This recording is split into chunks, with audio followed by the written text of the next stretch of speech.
எல்லாருக்கும் வணக்கம். உங்களுக்காக சொல்லிட்டு என்னுடைய பெயர் இந்து. எல்லாரும் நல்ல உடல் நலத்துடனும் மனமகிழ்ச்சியுடன் இருக்கணும். வாங்க நம்ம சிந்தனை பெட்டகத்துல 27வது வார்டு கதையினுடைய 4வது பாகத்தை பார்க்கலாம். 7 நாளைக்கு முன்னாடி, அதாவது வளர்மதி காணாம போன நாள். மதிய நேரம் முத்தையா வீட்டிலேருந்து வெளியில வராங்க. ஒரு வயசு சாப்பிட்டு போலாம்ல. இருக்கட்டும் அண்ணி, நான் வீட்டுக்கு போகிறேன், சமைச்சு வச்சுட்டு வந்தேன். எங்கள் அத்தை வேற காத்துக்கிட்டு கிடப்பாங்க. சாப்பிட்ருப்பாங்க, இருந்தாலும் இவ்வளோ நேரம் ஆகுதுன்னு பார்ப்பாங்க. நான் கிளம்புறேன் அண்ணி. அண்ணே, நான் போயிட்டு வரேன். சரிப்பா, போயிட்டு வா.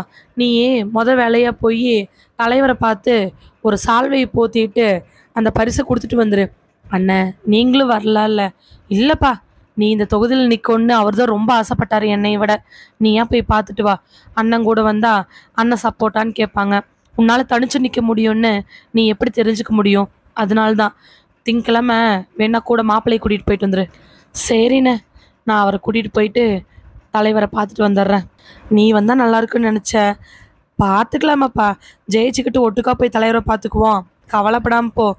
அதுக்கப்புறம் முத்தையா கிட்டையும் அவங்களுடைய மனைவிட்டையும் பேசிக்கிட்டு வண்டி எடுத்துக்கிட்டு வராங்க வளர்மதி. வளர்மதி அங்கிருந்து மேலே ஏறி ரோட்டு பக்கமாக வந்து தான் வீட்டுக்கும் முத்தையா வீட்டுக்கும் இடையில இருக்கக்கூடிய 9 கிலோமீட்டரில் 4 கிலோமீட்டர் ஆல்ரெடி கடந்து வந்துட்டாங்க. அப்போ கரெக்டாக வளர்மதியோட ஃபோன் அடிக்கவே ஸ்கூட்டி ஒரு ஓரமாக நிறுத்திட்டு ஃபோன் எடுத்து பார்க்குறாங்க. அன்னோன் நம்பர்லேருந்து கால் வருது. ஹலோ, யார்? அக்கா, நான் தொகுதியிலேருந்து பேசுகிறேங்க்கா. சொல்லுங்கள், பேர்? அக்கா, என் பேர் ராஜுங்க்கா. சொல்லுங்கள் அக்கா, கொஞ்சம் இந்த அம்மன் கோயில் வரைக்கும் வந்துட்டு போக முடியுங்களா? என்ன விஷயம்? எலெக்ஷன் விஷயமா பேனர் வச்சுக்கிட்டு இருந்தோம். அதில் தலைவரோட ஃபோட்டோ இருக்குது, எடுக்க சொல்லி ரொம்ப டார்ச்சர் பண்ணுறாங்க. நான் எடுக்க முடியாதுன்னு சொன்னேன். நீ எல்லாம் சொன்னால் கேட்க முடியாது, யார் சம்மந்தப்பட்டீங்களோ அவங்கள வர சொன்னாங்க. அண்ணனுக்கு ஃபோன் பண்ண அண்ணன் எடுக்கல. நீங்கள் தான் அந்த தொகுதியில் நிற்கிறீங்க அப்படிங்கிறதுனால கொஞ்சம் நீங்கள் வந்து பேசுங்கக்கா. தலைவரோட படம் இருக்குது, எப்படி எடுக்க முடியும்? தோ நான் வரேன் சொல்லிட்டு வண்டி அப்படியே யூட்டன் அடித்து கிளம்புறாங்க. கொஞ்சம் தூரம் போனதுக்கு அப்புறமா திடீர்னு முன்னாடி ஒரு பைக் வந்து நிற்கவே வளர்மதி அப்படியே ஸ்டக்காகி நிற்கிறாங்க. வந்த பைக்கு ஸ்பீடாக வந்து வளர்மதியோட வண்டிக்கு குறுக்க நிற்க அவங்களுக்கு ஒரு நிமிஷம் பயமாயிடுது. ஏங்க இப்படி வந்து வண்டி முன்னாடி நிற்க வச்சுருக்கீங்க? எல்லாம் காரணமாக தான். மேடம் எலெக்ஷனில் நிற்பீங்களாட்டு இருக்குது. நீங்கள் யார்? சொல்லும் பொழுதே இன்னும் 2 பைக் வர, அதுலேருந்து 4 பேர் வராங்க. மொத்தமாக 5 பேர் நின்றுட்டுருக்காங்க. வளர்மதியோட ஸ்கூட்டியை சுற்றி எல்லோரும் நின்றுக்கிறாங்க. நீங்கள் யாருங்க? நாங்கள் யாராக இருக்கட்டும், இந்த எதுக்கு உங்களுக்கு தேவையில்லாத வேலை? சும்மா பெண்ணு அது இதுன்னு நல்ல பேர் வாங்கிட்டு என்ன பண்ண போகிறீங்க? என்ன எதிர்கட்சியா? எதிர்கட்சியும் இல்லை, ஆளுங்கட்சி இல்லை, தனி கட்சியும் இல்லை, சுயேட்சை கட்சிக்காரனும் கிடையாது. நான் என்ன சொல்கிறேன்னா, நீ இந்த எலெக்ஷனில் நிற்காது. இது முன்னாடி மாதிரியே இருந்துட்டு போட்டும். எதுக்கு தேவையில்லாமல் நீ உள்ளே வந்து போட்டிட்டு அதை பண்ணி இதை பண்ணி யார் நிற்கிறாங்களோ அவங்களே நின்றுட்டு போட்டோம், உனக்கு என்ன? சொல்லிட்டு அந்த ஆள் பக்கத்தில் வர வளர்மதி உடனே டக்குன்னு ஃபோன் எடுத்து முத்தையாவுக்கோ இல்லை கனகசபைக்கோ ஃபோன் பண்ணலான்னு நினைக்கும் பொழுது அவங்களுடைய ஃபோனை டப்புன்னு ஒரு ஆள் தட்டி விடுறாரு. ஃபோன் போய் கீழே விழுந்துருது. வளர்மதி ஃபோன் எடுக்க போகலான்னு சொல்கிறதுக்குள்ளே அவங்க முடியை பிடிச்சி இழுத்து ஓங்கி ஒரு அறைய ஸ்கூட்டி ஒரு புறம் விழுக வளர்மதி ஒரு புறம் விழுந்துடுறாங்க. வளர்மதி கீழே விழுந்த உடனே அழுதுகிட்டே எந்திரிக்கும் பொழுது அந்த ஆள் முதல்ல பைக்கில் வந்த ஆள், டேய் இவ்வளோ தூக்கிட்டு வாங்கடா, இங்கேருந்து 45 கிலோமீட்டரில் நொச்சிக்கடன் ஒன்று இருக்குது, அங்கே கொண்டு போய் முடிஞ்சால் பார்க்கலாம், இல்லைன்னா அடித்து தொங்க விட்டுற வேண்டியதுதான். சொன்னதுக்கு அப்புறமா வளர்மதியோடைய ஸ்கூட்டியை ஒருத்தர் எடுத்துக்க வளர்மதியை பின்னாடி ஏற்றிக்கிட்டு முன்னாடி ஒருத்தர் ஓட்ட பின்னாடி வளர்மதிக்கு பின்னாடி உட்காந்து ஒரு சூழ்நிலை, சங்கடமான சூழ்நிலை வளர்மதி அங்கிருந்து கூட்டிகிட்டு போகிறாங்க. கைகள் பின்னாடி கட்டப்பட்டு முடி இழுத்துட்டு வளர்மதியோட வாயை கட்டிட்டு காட்டுப்பகுதியிலேயே நொச்சிக்காட்டை நோக்கி வளர்மதியை கூட்டிகிட்டு போகிறாங்க. வளர்மதியோட கண்களில் கண்ணீர் முனகள் எல்லாமே இருக்குது, ஆனால் பேச முடியாது. கடத்திட்டு போகிறவங்க பைக்கில் கூட்டிகிட்டு போகும் பொழுது ஏற்பட்ட அவமானமே அவங்களால தாங்கிக்க முடியல. வளர்மதி அந்த பைக்கில் நொச்சிக்காட்டை நோக்கி கூட்டிகிட்டு போகப்படுறாங்க. 2 நாள் கழிச்சு சுப்பிரமணி ரொம்ப பரபரப்பாக ஃபோனில் பேசிகிட்டு இருக்கிறாரு. என்னென்ன பண்ணுறது, எனக்கு ரொம்ப பயமாக இருக்குது, காலையில் தானே பார்த்தேன், நான் என்னென்ன பண்ணட்டும்? சுப்பிரமணி, நீ பெரிய பிரச்சனையெல்லாம் மாட்டியோட பார்க்குற. இந்த விஷயம் வெளியில் போச்சு, கண்டிப்பாக நம்ம அவ்வளோதான், போலீஸ் வலை வீசி தேடுவாங்க. இன்னும் அந்த பொம்பளை என்ன ஒன்றுன்னு யாருக்கு தெரியாமல் இருக்குது, தெரிஞ்சிச்சுன்னா அவ்வளோதான். நான் வேணும்னே பண்ணலண்ணே, இப்போ என்னென்ன பண்ணுறது? ஏப்பா கூலிக்கு வேலைக்கு வரீங்க, இப்படி பண்ணலாமா நீங்கள்? இப்படி பண்ணுறதுனால பெரிய இடம் மாட்டிச்சுன்னா என்ன பண்ணுறது? நீ ஒரு ஆள் மாட்டினீன்னா பெரிய இடம் வரைக்கும் போகுமல்ல. ஆனால் எனக்கு அவங்க யார் என்னன்னே தெரியாது. உங்கள் மூலமாக தான் அவங்கள தெரியும். அது இல்லாமல் எனக்கு உங்களுடைய தம்பி ஒருத்தர் இருக்கார் இல்லையா, அவர் மூலமாக தான் இந்த வேலையே கிடச்சிச்சு. நான் அதனால தானே போனேன். டேய், கவனமாக கேளு சுப்பிரமணி. ஒரு வேளை நீ மாட்டிக்கிற சூழ்நிலை வந்து மாட்டிக்கிட்டாலுமே வாயை திறந்து என் வேறையோ இல்லை என் தம்பி வேறையோ சொல்லிடாத. அப்படி சொன்ன கூண்டோட கைலாஸ் தான் ஞாபகம் வச்சுக்கோ. ஆனால் இப்போ என்னென்ன பண்ணுறது, எனக்கு தலையே சுற்றுதுண்ணே. நான் ஒன்று சொல்லட்டுமா? சொல்லுண்ணே. வழக்கமாக ஏதாவது ஒரு தப்பு நடந்தாலோ ஏதாவது ஒரு கேஸ் நடந்தாலோ போலீஸ் ஒரு வாரத்துக்கு பரபரப்பாக தேடும். மீடியாவுக்கு போனாலே அது ஒரு 10 நாள் தான். அப்படி இல்லாமல் இருந்திருந்தா சின்ன பொடுசுகளை ரேப் பண்ணுறவனை ஏன் தப்பிச்சுக்கிட்டு இருக்கிறானுங்க? அவனுங்கெல்லாம் நடு ரோட்டில் வச்சு சுற்றுக்கோணும் இல்லையா? அதே மாதிரி தான் இந்த விஷயமே ஒரு 10 நாள் பரபரப்பாக போகும். யார் என்னன்னு தேடுவாங்க. அந்த சமயத்தில் நீ ஊரில் இருக்காது, வெளியூர் போயிரு. ஆனால் எனக்கு எங்கே போகிறதுனே என்னன்னே தெரியாதுண்ணே. சரி சுப்பிரமணி, நான் உனக்கு ஒரு அட்ரஸ் சொல்கிறேன். அங்கே போய் ஒரு 10 நாளோ 15 நாளோ இருந்துட்டு அப்புறமா பிரச்சனைலாம் தீர்ந்ததுக்கு அப்புறமா வா. வேணும்னா என்ன நடக்குது ஏது நடக்குதுன்னு எனக்கு ஃபோன் பண்ணி கேட்டுட்டு வா. அண்ணா பொண்டாட்டி பிள்ளைங்க கவலைப்படாத. நீ வர வரைக்கும் வீட்டு செலவுக்கு தங்கச்சி கையில் நான் பணத்தை கொடுக்குறேன். நீ மாட்டினீன்னா நாம் எல்லோரும் கூண்டோடு போகணும். அதனால நீ முதல்ல கிளம்பு. அதுக்கப்புறமா அந்த ஆள்கிட்ட சுப்பிரமணி கொஞ்ச நேரம் பேசிட்டு பரபரப்பாக வீட்டுக்குள்ளே வராரு. குழந்தைக்கு பால் பாட்டலில் பால் பாட்டல் பாலை வச்சு உட்காந்து கொடுத்துக்கிட்டு இருக்கிறாங்க சுப்பிரமணியனுடைய மனைவி. உள்ளே வந்த சுப்பிரமணி ஒரு கட்டப்பையை எடுத்து பரபரப்பாக 4 துணி ப்ரஷ்ஷு அது இதுன்னு என்னென்ன வேணுமோ எல்லாத்தையும் அதுக்குள்ளே எடுத்து போட பதறிப்போன மனைவி, என்னையா பண்ணிகிட்ருக்குற? நான் ஒரு 10 நாள் வெளியூர் போயிட்டு வந்துடுறேன். என்னையா சொல்கிறேன்? 10 நாள் நானும் பிள்ளை எப்படி தனியாக இருப்போம்? பிஞ்சு குழந்தை, 9 மாத குழந்தை தான். ஏய், துணைக்கு ஆள்லாம் இருப்பாங்க. பக்கத்து வீட்டில் இருக்கிறவங்கள கூப்பிட்டுக்கோ. எனக்கு ஒரு வேலை வந்திருக்குது. என்ன வேலையை செய்கிறேன்னு கேட்டாலும் சரியாக சொல்ல மாட்டேங்கிற. அப்படின்னாலும் 2 நாள் தான் விட்டுட்டு போயிருக்கிற. இப்போ 10 நாள் விட்டுட்டு போகிறேன்னு சொல்கிற. நான் தனியாக என்ன பண்ணட்டும்? ஏன் நீ தனியாக இருந்துக்க மாட்டியா? இருந்ததே இல்லையா நீ? தனியாக இருக்கிறத விட வீட்டு செலவுக்கு 10 பைசா கூட இல்லை. பாரு, பிள்ளையோட பாலும் தீர்ந்து போச்சு. பால்காரர் காசு கேட்குறாரியா? அரிசி மூட்டை கூட இல்லை. வயிறு எந்நேரம் காய போடுறது. இங்கே பாரு, இன்னைக்கு நம்ம அண்ணா வருவார், காசு கொடுப்பாரு, வாங்கி 10 நாள் ஓட்டு, நான் வந்து பார்த்துக்கிறேன். என்னய்யா, பணம் பணம் வந்து உனக்கு போதுமில்ல, வேலை பாரு சொல்லிட்டு வேக வேகமாக தன்னோட பொருட்களை எடுத்துக்கிட்டு அங்கிருந்து கிளம்புறான் சுப்பிரமணி. மனைவியோட கண்களில் கண்ணீரோடு நின்றுட்டுருக்குறாங்க. வீட்டில் இவ்வளோ கஷ்டம், கை குழந்தையோடு வச்சுட்டு நிற்கிறோம். ஆனால் இந்த ஆள் இப்படி போகிறானே, எங்கே போகிறான்னு சொல்ல மாட்டேங்கிறேங்கிற வேதனையில் அவர் போகிற வழியே பார்த்துட்டு நிற்கிறாங்க சுப்பிரமணியத்தோட மனைவி.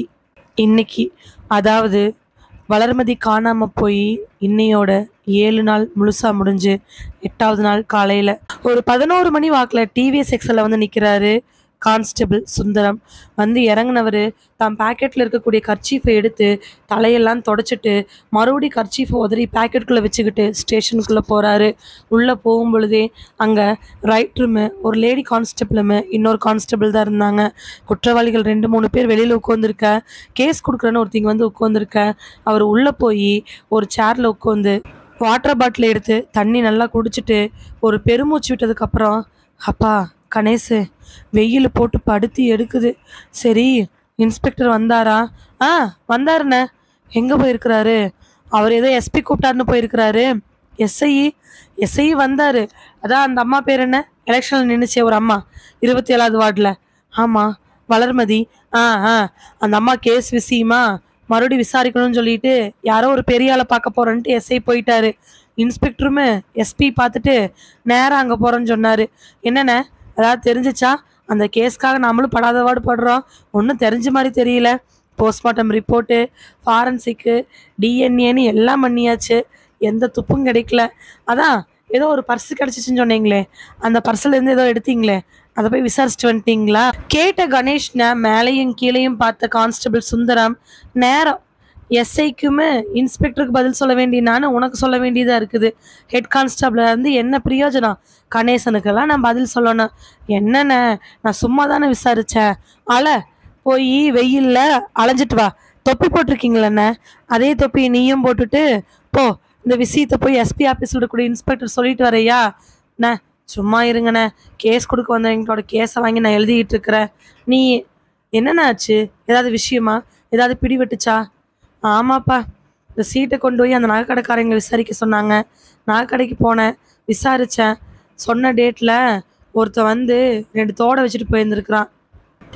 தோடுனா பெருசு கிடையாது, ஒரு அரை பவுன் அந்த மாதிரி ஒரு தோடாமா வச்சுட்டு அவன் தான் அந்த ரசீதை வாங்கிட்டு போயிருந்துருக்கிறான். அப்புறம் என்னண்ணே, அவ யாரு என்ன வீட்டில் போய் பார்க்க வேண்டியதானே? அங்கதானே பெரிய பிரச்சனை. என்னண்ணா பிரச்சனை? பேசிட்டு இருக்கும் பொழுதே வெளியில ஜீப் வந்து நிக்க, அதுல இருந்து கிரிச்சந்திரன் இறங்கி வராரு.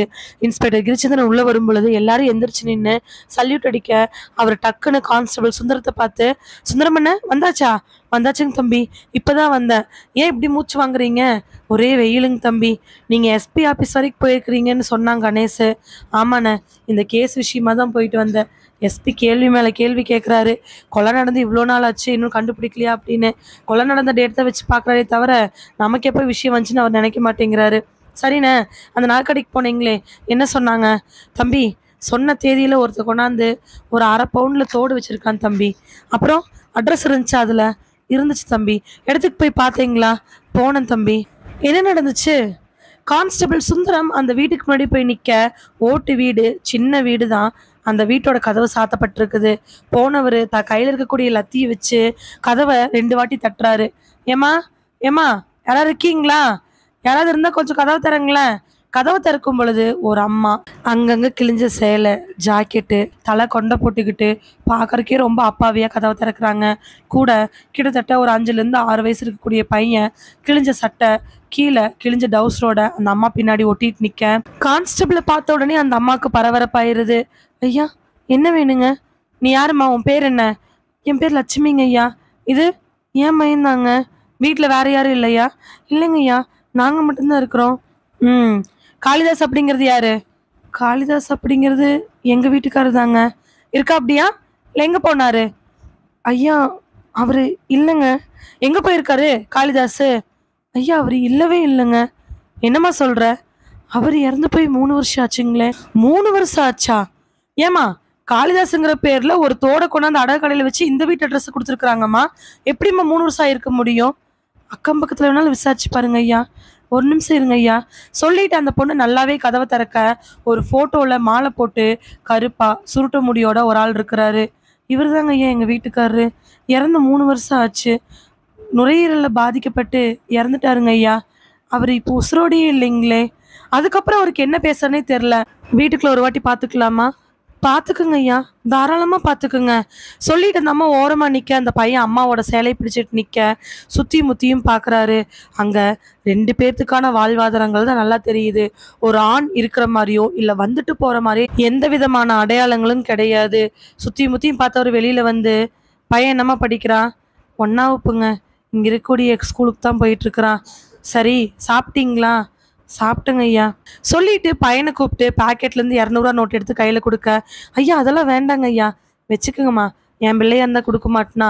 சொல்லிட்டு அந்த பணத்தை கொடுத்துட்டு டிவிஎஸ் 6ல் எடுத்துக்கிட்டு ஒரு ஜோரம் வந்ததுக்கு அப்புறமா திரும்பி பார்க்க, அவங்க 2 பேரும் மூஞ்சியில் எந்த பரபரப்பும் இல்லாமல் அவரையே பார்த்துட்டு நிற்கிறாங்க. அந்த இருக்கிற இடத்துல சந்தேகப்படுறக்க மாதிரி ஒன்றுமே இல்லையே நினச்சிக்கிட்டு வண்டி எடுத்துக்கிட்டு அங்கிருந்து கிளம்பிடுறாரு. என்னென்ன சொல்கிறீங்க? ஆமாங்க தம்பி. அது எப்படின்னு? பொய்யான பேர், பொய்யான அட்ரஸ் கொடுத்து நகையை வைக்க முடியும்? லோக்கல் தான் தம்பி அடகு கடை. அவனுங்கள்லாம் நகை கிடைச்சா சரின்னு வச்சுக்கிட்டான்லாம் என்னன்னு தெரியல. ஆனால் காளிதாஸுங்கிற ஒரு ஆள் இப்போதைக்கு உயிரிழ இல்லையாட்டு இருக்குது. அந்த பொண்ணு அப்படி தான் சொல்லிச்சு. சரின்னு நீங்கள் சுற்றி இருக்கக்கூடிய இடத்துல கேட்டேங்க தம்பி. வண்டி எடுத்துக்கிட்டு நேராக அந்த முக்கோட்டில் இருக்கிற கடைக்கு வந்தேன். பக்கத்தில் ஒரு 10 வீடு பக்கமாக இருந்துச்சு. எல்லாருக்கிட்டையும் விசாரிச்சுங்க தம்பி. காளிதாஸுங்கிறவர் 3 வருஷத்துக்கு முன்னாடி நுரையீரல் பாதிப்புனால இறந்து போயிட்டாராமா. அவருக்கு பஞ்சு குடோனில் வேலை செஞ்சு பழக்கமாமா. மூச்சு வாங்கி இறந்துட்டாரு அப்படின்னு சொன்னாங்க. ஒருத்தர் விடாமல் அப்படி தான் சொன்னாங்க.